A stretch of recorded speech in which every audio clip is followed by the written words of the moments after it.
Hello and welcome back to the pod. Welcome back to the cast where we talk everything related to Web3 and AI and how you can use it in your business today. I'm here with my partner and co-host Aleck, and today we have one that's really going to be useful, especially when you're using a generative AI such as ChatGPT. Why don't we get started, Aleck? Yeah, I think like a lot of what the conversations we've been having in this series, a lot of it's very future looking. So really focused on how we can start right now to apply some of this technology for something in the future type thing. But this will be an interesting one because this is like today, as you're listening to us right now, you can actually start testing some of this out. We're going to provide you a couple resources that we found useful and we wanted to share through our website, so stay tuned for that. I think the first part for today is just talking about how do you actually structure prompts in something like a ChatGPT, and really this conversation goes a bit beyond that, but just generally speaking with AI, and we'll use ChatGPT to keep it simple. How do you structure prompts to actually get results that are going to help you in your business and really help you harness the value of AI today? So I think a couple of things we can touch on, at least what I'm thinking, Eric, is not just using AI as like a content generation tool. How can you use it to kind of hone existing content or improve existing content? How do you responsibly provide content to it in order to, maybe take something like a case study and transform it into something else, like maybe a presentation or maybe a webinar? So how do you use it not just in what everyone's using it for right now to just poof out of the AI abyss, get some new piece of content, actually use it to kind of rework what you got and what's already been made public? Well, exactly. And to take a step back and to set the sort of framework for this, think of regular AI, like the first generation of it. It's like Siri, or when you're asking Google to do something for you. Like, it's a very clear, defined set of rules that's laid out and a very clear set of responses. And if the question asked doesn't have a clear response, it doesn't know what to do. Now with generative AI, it interprets a lot of these prompts that you put forward to it. And so it's very important to give the correct prompts to ChatGPT to see what you're looking for, as well as feed it the information that you're looking for. So when you're using a service like ChatGPT, you have to, if you have specific information that you want it to pull from, you have to tell it, this is the information, and feed it that information. So that's why if you are moving on to a new project, it's very important to start from scratch and start a new conversation window. And then you could have a pre-loaded list of prompts to set the stage, so to speak, of what you're actually looking for. And those prompts we'll provide on our website as an example that you can start, and you can see what you're looking for, and you can see the different responses that you get without having those prompts in at the beginning, without setting the stage for the parameters versus setting the parameters. And then as you get more and more comfortable and confident with it, and your team gets more and more comfortable and confident with it, those parameters will expand more and more. And then you can move to the next step where you have presets already built right into it. So every conversation is going to have those presets. That can get a little dangerous, but yeah. It's interesting when you look at, like recently I've talked to a couple folks who are in the kind of like the AI training, or that, so they train AI platforms specific for a business use case. So it's less so in terms of like, write me a blog. It's more of like, here's a data set and I need to go through and understand like how many hours are we putting on this machine, and is there ways we could, things like that.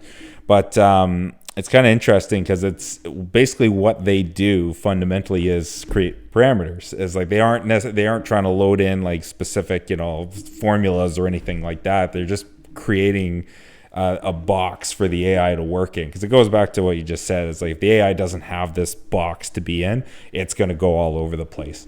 And you've seen this with even ChatGPT and OpenAI's platform. It does this as well, as especially as so many people are using it and it's continuously learning.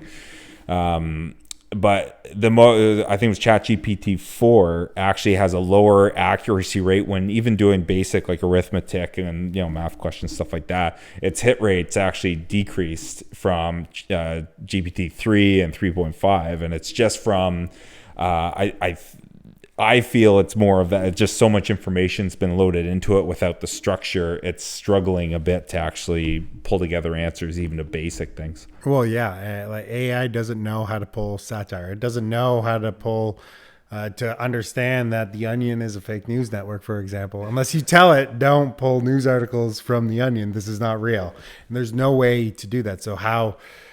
And now we're going back a little theoretical, but it's good to set the stage for this. There's no way to not influence AI. Like, so if you're pumping out a bunch of fake content and everything, but it comes up more often than the real content out there, like a fake news article, for example, ChatGPT or generative AI right now doesn't know how to differentiate that from the truth. So you have to set very specific parameters, and you still have to proofread it. Because it's important to know that even though you're using another company's service, like ChatGPT, for example, you as the person putting out the content are still liable for the content that puts out.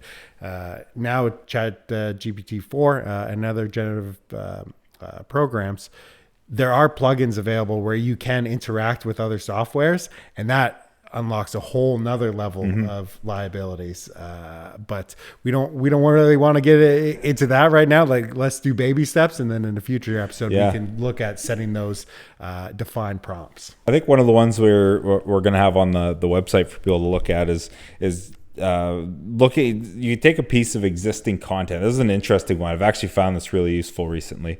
Is you can take a piece of content that's already been written, whether it could be like something like a user manual if you've delivered a system or something to a customer, and you can take that and put it into something like a ChatGPT. You can ask it, like, rewrite this to be more readable for someone with a high school education. And it'll go through and just take out some of the more complex words. It'll change around the sentence structure. It does a pretty good job. And then conversely, you can do it on the other side. If you can take, say, an article that's already written, and maybe you're like, this is a little too clearly like, a technical person wrote this, and we're trying to get a non-technical person to read it. You can take it into ChatGPT and say, I want you to rewrite this for somebody with a post-secondary university degree who's got this type of background, a sales background, non-technical, works in this industry, and it's that type of it can actually work in that box, and it'll pull in things that are relevant for that type of person, and it'll write it in a way that's relevant for them. So we'll post a couple examples of stuff we've used, but it's a handy tool, and you're not in the plagiarism field, and you're not because right now all you're doing is doing a little rework on some of your own existing content to make it more applicable to people who might want it. Well, that's a great way to market to your golden customer, to your ideal customer base, because you already have all the information that you produced there. You just need to market it to the actual right person. That's right. And you can do it, and like I kind of mentioned earlier, is changing formats, which is a fun one too, because again, all content that's already there, you can go through and start and using those same type of parameters. Take some written content and restructure it into like a presentation that you can use that and putting it into a webinar or something like that, or just reformatting your content so it's easier to consume, because everyone knows it's people would rather watch a video than read a 10-page document type of thing. So let's touch on that a little bit. So have you turned any documents into like a visual presentation, like taken some of your sales emails or your content that you've put out to a customer and turned that into a presentation? Yeah, I actually took a series of, it was a mix of blog posts. So it's blog posts. It was like almost like a technical fact sheet and some other stuff like that, and then some other generic information from the equipment manufacturer. So I put all this into ChatGPT. Actually, I did use ChatGPT for this one, and so I just put it all in. Said review this, and this, and then from the perspective of an executive at a pharmaceutical company, take all this information and structure it so it's easily read by somebody with a master's degree, and basically all the stuff I'd said before, easily readable with someone with a master's degree, spent their entire career in the pharmaceutical industry, worked in,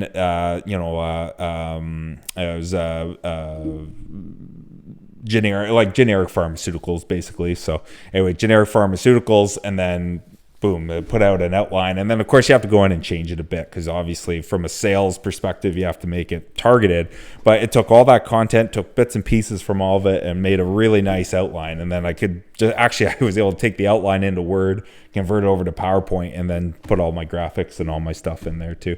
So it definitely saved me quite a bit of time. Like, it saved me like hours for sure of going through and pulling all these pieces together. And I feel like the output is pretty typical, because it's something I do normally. I've been doing this for years. And I feel like the outcome that I got from it is pretty similar to what I would have done. And of course, I could put my little spin on it afterwards. But yeah, it's a great use case. And the other nice one I like to do is proofreading.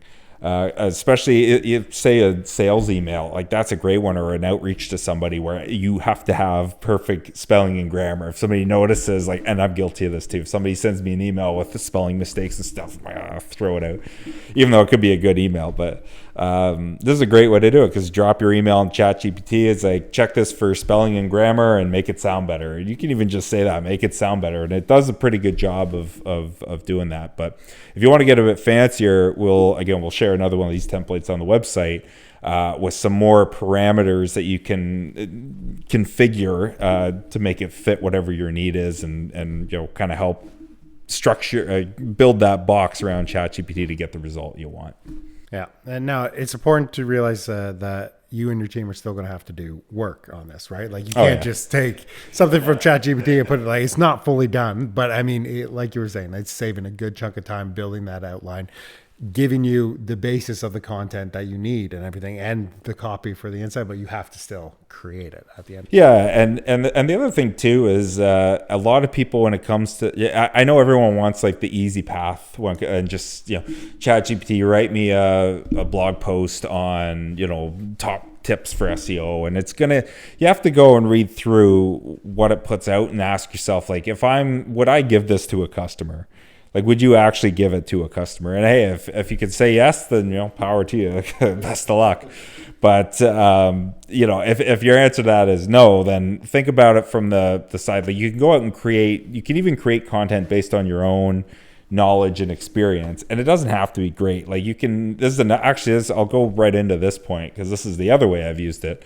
Is you can go to people who have really who have a lot of domain expertise, especially technical people who may not communicate well, written or verbal or otherwise. So you can go to them, and if you could translate and decode some of what they've got in that brain of theirs, get it into some text, and then drop that into ChatGPT and use that to help you structure all the information that you've collected. Because normally when you're talking to technical people, it's everywhere, right? The information, like, they're giving you bits and pieces, and you got to figure out, it's a puzzle basically, at least from my experience. So drop it in ChatGPT, and it'll help you structure it a bit, and it again just saves you all the time of trying to figure out what goes where. And in that case, would you ask ChatGPT to rewrite it for, like you were saying, someone with a high school or an undergraduate education, and then ask for an outline on it? Or would you ask for an outline first and then ask it to rewrite it? Depends on what your goal is, from what you're doing with that information. Like, if I was doing like something like a presentation or trying to write like a blog or something, I'd probably do something like that. Something like that. I would have it do have it put out like an outline basically, and like restructure it that way. And actually, I'd probably just have it write it, and then we'd start playing with it from there. But the other piece of it is, if you have to deliver something, like if you're explaining something to a customer, this is where it gets kind of unique, because usually you don't want that person in front of the customer necessarily. Like, they know their stuff, but it's like the communications piece is a big deal. So if you're trying to communicate then to a customer, the other interesting thing is using those prompts and setting that box to how would I verbally, and you can tell it, how would I verbally explain this to somebody with this background, and you can again configure it however you want. But it's really good. I found it's really good for that, is decoding that and putting it in a structure where you can verbally communicate it to someone. So when you're talking to a customer, you explain what the problem was, and then you can shift your conversation over to solution or wherever you need it to go. That's a really interesting one. Actually, I think a colleague of yours or a friend of yours did that in real time right before a call when they got pulled into something they didn't know. I'll let you tell the story. Well, exactly. Yeah. And we touched on this a little bit in a previous episode, but again, talking to enterprise sales rep was getting pulled into a call, and you always say yes for those calls, Always but say didn't yes. know anything about the call that he was jumping onto. So he went to ChatGPT. Here's the business, here's their website, here's the industry that they're in. Like, give me the top 5 pain points of that industry, and it'll list them out. Okay, explained each one of those pain points in detail. So we had a little cheat sheet before the call, so he can go in there and touch on those pain points and ask those questions. So even though he didn't know anything really about that industry, he could ask the right questions to get the data that he needed for his team to actually create a solution. Yep, exactly. And it's just, it kind of helps you be more, and I guess some people look at that as like, well, you kind of cheated because you didn't know anything, but you got on this call. It's like, well, no, not at all. That's not the right perspective, because especially with a lot of the industry, I think a lot of the folks watching, you're producing something or you're in the business of solving people's problems. So if you're using a tool to help understand or give yourself a foundation to somebody's problem before you go in to apply your piece of the puzzle, I think that's a really handy thing to have. Like, I like to think of ChatGPT as just another employee. Like, the amount of conversations I have before I get on a customer call or in a presentation, triple. Like I say, I talk to 3 people before I jump on a call for a lot of times, if it's a call that I know I have to prep for, that I haven't had previous experience for in the past, because I can only know so much. And I like to think of myself as like an enterprise sales rep or account manager. When I'm in that role and I'm wearing that hat, I am the quarterback. So I am conveying the information and the expectations from the end user, from the management team on the buyer side, from our developers, from our delivery team, from our trainers, and just making sure that everyone has a similar vision in place. Because it's never going to be 100% the same, and not everyone's always going to get what they wanted, but it's all about managing expectations and make sure you exceed your customers' expectations and you can deliver what they're looking for. Like, there's nothing worse, and like, I pride in never over promising a customer. Like, it's better to under promise, over deliver, in my opinion, than to set up parameters. The customer has certain expectations and then you can't deliver upon them. So when I'm using a tool like ChatGPT or when I was talking to that other sales rep that was going into that meeting, like, all you're looking for is gathering information. You're gathering the information for the people that are going to execute it. And that's the most important thing. That's actually, I've got another one where I did something similar to that. Now that I think about it more, is like recently I've been trying to learn a bit about, I'm trying to get into a new industry in North America. And so I was trying to understand what's the difference between this industry in the UK, in Europe, and in North America and Canada specifically. And so I was using ChatGPT. Instead of sitting there and Googling everything, I was just asking ChatGPT very specific questions. I figure it has all access to all the information, the same information. I just need like a high level understanding for now. So I was using that to try and pull all this, line things up and understand it.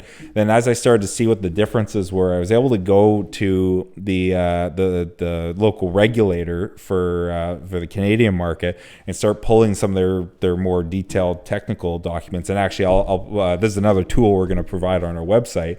But sometimes I'm sure you've seen it when you have, you're limited to 15,000 characters or words or whatever on it.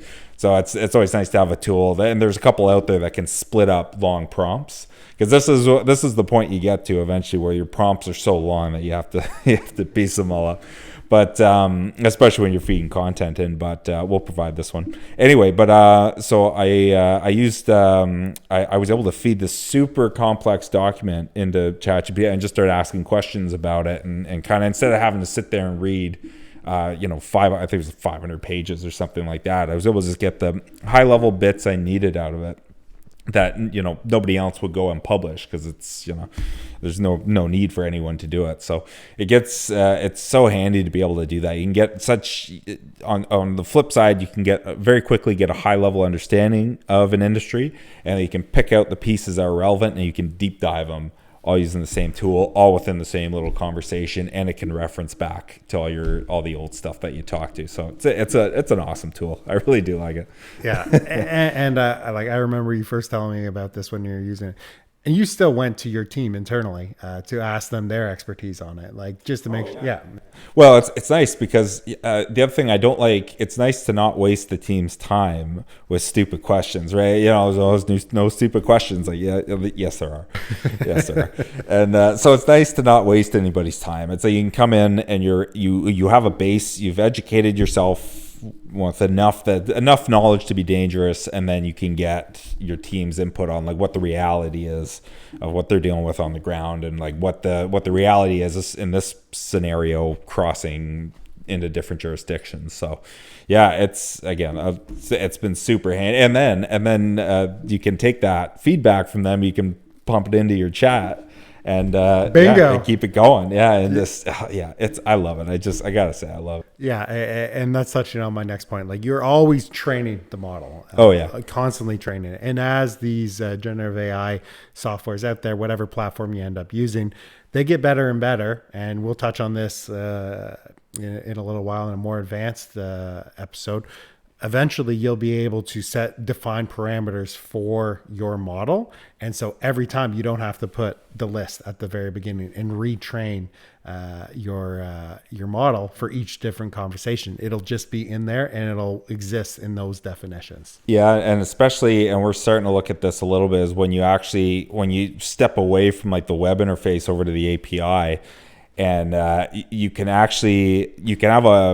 it's easier to set global parameters. So especially if you have a model, or call it a chat, that a lot of people are contributing to and that are working off, you can set globally what those parameters are, and you can use your own interface. So you can communicate with this thing using like a team SharePoint, or actually you can do it through Teams too, actually. But so you can set that parameter for everybody. So everyone's kind of working through the same thing, and then you can modify it as needed. But it's only getting more advanced. And we'll cover that one in a future podcast. But that's if you're sitting here thinking, okay, well, this is like, how do I actually implement this into my business right now, and how do I get my staff using it? That's probably the best way to do it. Go through the API and just build it right into some of your business systems as they're operating right now. Yeah, let's take baby steps first. Like go to our website. We'll put a link in the description here, like web3innovations.com.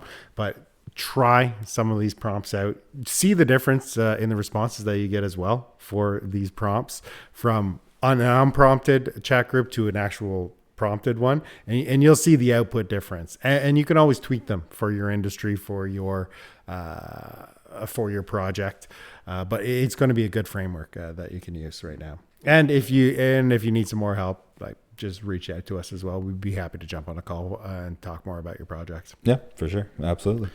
Yeah. Well, anything else that you noticed today in the news, or anything that you wanted to cover? I have one right now, just on the generative AI piece, just a little bit. I know we mentioned it before, New York Times, working with Google and everything. Now rumors and everything, it's just saying publications like the New York Times, for example, are beginning to sue these generative AI platforms because they are not providing a link to the source of the information that they're grabbing. Oh yeah. Now there's the argument there for the fair use domain, and then they're arguing against it. So it'll be interesting to see the change in the next 6 months to a year, and how many more paywalls we're going to see go up on these websites. Well, it's funny because you have them suing on the one side. Because if I'm not mistaken, not too long ago, they just signed a deal with was it Google? Yeah. Yes. Again, the article that I read said platforms like the New York Times, and so again, this is all news hearsay. Like I don't see the court filings. I didn't see the court filings anywhere. So if it is the New York Times, then I guess it wasn't laid out in their deal that they signed. I wonder if they're playing it because recently there was also some news about the Associated Press signing some kind of deal with I think it was OpenAI and Microsoft to provide access to all their repository, I guess, of art. And now just imagine what that is. Like, that's humongous. So I wonder if they're kind of playing it from both sides. Like, we'll sign the deal to give you access to it, but we're also going to sue you because you're using our stuff without permission right now. So you're almost you're trying to like strong arm them a bit, I suppose. I wonder if that's what's happening. You never know. It'll be interesting to see what they play and how fair use law gets applied here in the States and then internationally as well. Like, because as much as we don't want to say, but the U.S. sets the tone for the rest of the world. They do, yeah. I think it'd be so hard to enforce because, like, you know, how do you define what AI really is? Because if it's just going out and reading, like, what's the difference between a piece of AI going out and reading, 10,000 documents, and in theory a human could do the same thing, go read all of it and just produce it. If it's being used, like, say, especially if it's being used in non-commercial, for non-commercial uses, like, I mean, like, really, what can you do? And on the commercial side, then if you're using the right prompts, how do you even know an AI wrote it? In a lot of cases, you can't copy it and paste it back in and say, hey, did you write this? It'll just come back and say no, because all the content is original. It's because you put the content in and asked it to, you put your framework around it. So it's like it didn't write it, it just reworked it. Yeah, it'll be very interesting to see how they try this case, if these cases ever actually go to trial or anything like that. I'm sure one will, but it's going to be interesting 6 months to 24 months to see what it is. And who knows what AI is going to look like by that point. It'd be tough to say that, and if an AI did that, it'd be interesting to see where they found their sources from. And that humongous list that would show up from all the data. That would be funny. It's like, I'll prove your source for this, and boom, here's 100 links or something. It's like, okay. Oh my God. Okay. Yeah. But well, thanks again for joining us this week. I know this week we did provide a lot of examples for you, so we'll send a link on our website, link in the description as well. And we'll also put links on our LinkedIn page on Web3 Innovations LinkedIn page as well, all directing to our website where you'll find all of our prompts. And if you did want to jump on a call and talk a little bit more about your team's project, we'd be happy to set something up as well. Just reach out to us. Yeah. Well, thanks again, and we'll talk to you next week. Thanks.